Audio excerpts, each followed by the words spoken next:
అదేం చెప్పిందో తెలుసారా?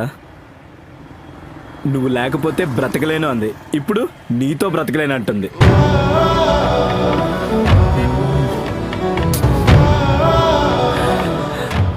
లైట్గా బాధ.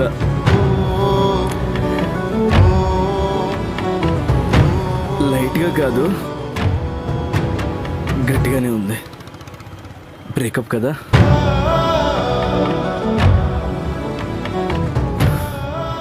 ఇష్టం ఉన్నట్టు ఏం నటించిందిరా.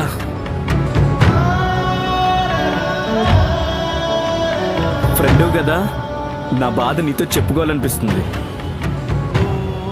చిన్నప్పుడు మా అమ్మ కోపంతో తిట్టేది, ఏమనిపించలే. మా నాన్న కోపంతో కొట్టేవాడు, అప్పుడేమనిపించలే. కానీ ఈ అమ్మాయి నవ్వుతూ బ్రేకప్ చెప్పిందిరా. కన్నీళ్ళు వచ్చేస్తుంది.